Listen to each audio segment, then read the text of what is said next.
Good morning, all. Happy week of May 4th through 8th. It's Monday morning when I'm recording this, so happy Star Wars Day. May the 4th be with you.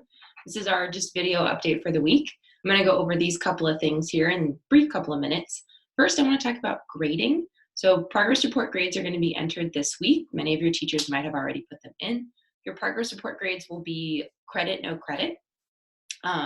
You have the option on May 11th, you'll get a survey from the district asking you if you would like a letter grade for my class and for all of your classes. That's your opportunity to say, yes, I would like a letter grade, or just to go with the credit, no credit option. Your letter grade will be based on your grade from March 13th, unless it has improved. So if you were getting no credit on March 13th, but you have continued to work throughout our distance learning, then you can still earn credit. Let's say maybe you had a C or a B on March 13th and you've been working really hard, and maybe you've brought that grade up to an A or a B. So that can reflect in your grade. You'll have that opportunity on May 11th. Emailing me or your individual teachers will not change how we see you in the gradebook. So do make sure to fill that survey out on May 11th in terms of if you would like credit or not. If you are not sure what your grade is in my class, your current grade is reflected in NEO, so you can check there. And your grade as of March 13th is what your progress report grade was for the third quarter. So you can check that in wherever your records are, or it's also in Aries. If you're unsure, just email me and I can let you know about that. Assignment number 1 this week is challenging. So it's a video lecture that's myself going through some slides, kind of like it would be in school, and also a couple of demos in the Chem Lab. While you're watching the video lecture, it's about 16 minutes, you're completing your reactions notes. So I gave you a fill in the blank notes template where there's blanks to fill in. Your job is to complete this while you're watching the video. Watch the video as many times as you need. Go back and watch other portions of it. It's designed to be pretty comprehensive for you. And it'll also ask you to pause at certain times to do the practice that's built into the notes here.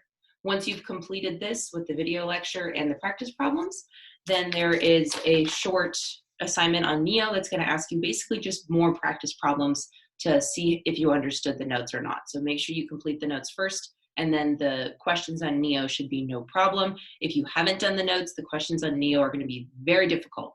So do the notes first. Assignment number 2 this week is actually very easy. So because assignment 1's a little more challenging. Assignment number 2, as long as you're in class on Wednesday for periods 1 through 5 or Thursday for periods 2, 4, and 6, then we're completing assignment number 2 together. It's you guys looking at a phenomenon. I have brought some chemistry stuff home from the lab, and I'll show it to you on Zoom. And then you're using a Padlet to kind of just reflect on a couple of things. It's basically a digital version of an initial model. And then you'll just get credit for that. If you're unable to attend class on Wednesday, Thursday, depending on your class period, then there's a video of that same phenomenon that I'm going to ask you to reflect on there. So it will be a little bit easier if you can attend class, but I know that's not necessarily an option for everyone. So assignment number 2 is easier as long as you're in class on Wednesday, Thursday. Assignment number 1, I do expect to take about a half an hour, maybe a little bit longer, maybe a little bit less, depending on how familiar you are. But give it the time it needs. Make sure you pop into office hours if you want on Monday and Tuesday, or you can make an appointment to see me on Friday.